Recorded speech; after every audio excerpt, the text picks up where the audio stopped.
Bom, tive aqui um probleminha técnico, a internet deu um problema. Eu tinha parado, né, iniciando aqui a falar do negro na literatura como sujeito engajado, né, com atitude compromissada. Isso ainda de acordo com o artigo do Domício Proença Filho, né, da trajetória do negro na literatura brasileira. E estava falando do Luiz Gama, esse autor muito pouco falado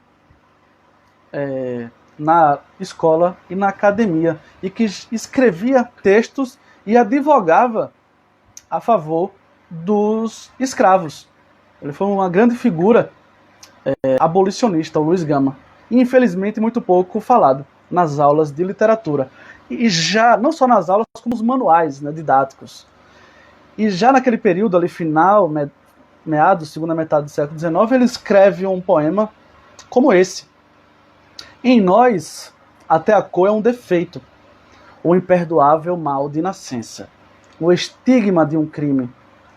Mas nossos críticos se esquecem que essa cor é a origem da riqueza, de milhares de ladrões que nos insultam, que essa cor convencional da escravidão, tão semelhante à da terra, abriga sob sua superfície escura vulcões, onde arde o fogo sagrado da liberdade.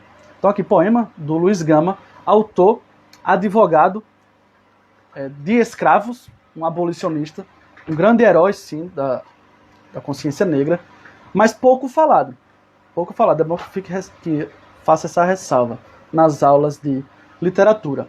Um que é muito conhecido, faz parte do cânone literário, que é um autor negro, que teve uma voz compromissada, mas que não estudamos muito esses textos nas aulas de literatura, esses textos abolicionistas, é o Cruz de Souza, né, poeta negro, fundador do simbolismo. E ele tinha sido redator de um jornal chamado O Moleque. Já é bem uma boa escolha, né, o termo, que como eles eram vistos, né, os negros, pela elite branca daquele período. Então, o Cruz de Souza, conhecido mais pela poesia simbolista, em que vai retratar esse sofrimento, a busca pela transcendência, né, por causa do sofrimento que o poeta sofria, por causa de sua cor. Ele teve toda uma educação, ele nasceu, ele até pegou o nome, era de um marechal, que era senhor dos seus pais, de Cruz de Souza.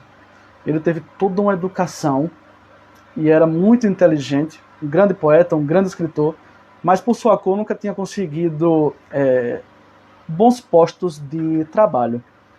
E aí ele vai escrever sua poesia focando nesse lado, na busca de uma transcendência, para se libertar do sofrimento.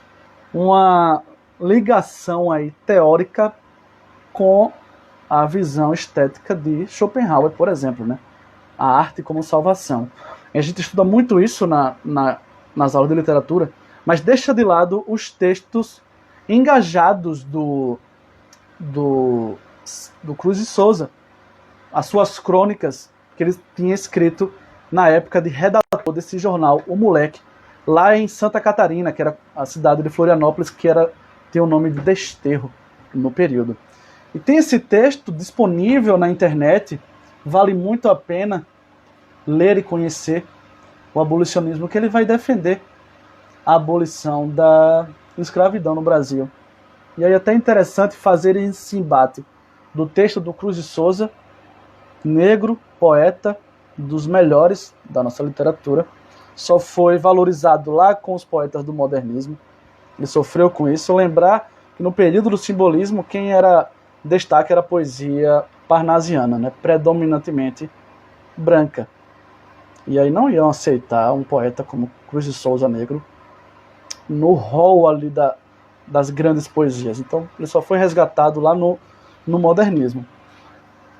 Então esse é um dos principais, né? Falamos do Luiz Gama, e aí o Cruz de Souza, nesse início do negro como uma atitude engajada da consciência negra aqui no Brasil. Bom, outros autores, eu destaco aqui o Luiz Silva, chamado como Cut, Ele aí já vai até defender, criar a denominação de uma literatura negra. Tem também o Conceição, o Carlos Assunção, na verdade, poeta ainda vivo, tem mais de 90 anos. Ali nos anos 50, a gente pode perceber no texto, como eu vou ler aqui para vocês, essa atitude muito mais forte, já na poesia. Algo que não acontecia tanto na poesia de Cruz de Souza. Cruz de Souza, a sua atitude mais engajada vai ser no jornal. Só no final, já os textos recém-lançados, a gente vai ver, sim, a poesia mais engajada na questão da negritude. Na poesia de Cruz de Souza é mais esse sofrimento causado, sim, por sua condição social. Bom, nesse texto do Carlos Assunção, ele fala o seguinte: mas, irmão, fica sabendo, piedade não é o que eu quero. Piedade não me interessa. Os fracos pedem piedade. Eu quero coisa melhor. Eu não quero mais viver no porão da sociedade. Não quero ser marginal. Quero entrar em toda parte. Quero ser bem recebido. Basta de humilhações. Minha alma já está cansada. Eu quero o sol que é de todos. Ou alcanço tudo o que eu quero, ou gritarei a noite inteira. Como gritam os vulcões, como gritam os vendavais, como grita o mar, e nem a morte terá força para me fazer calar. Que bem forte, né, essa atitude de questionamento da sua condição de negro na sociedade, essa voz aqui do eu lírico. Bom, esse foi o recorte que eu decidi fazer para mostrar, né, como é a representação do negro na literatura brasileira, na poesia e na prosa narrativa, né, em contos e romances. Espero que vocês tenham gostado, né, do tema, muito rico, que dá para ser muito mais aprofundado e levado, sim, para debate nas escolas.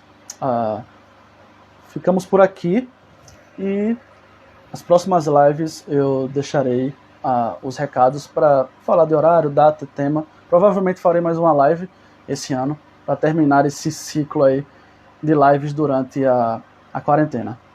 Muito obrigado e até a próxima.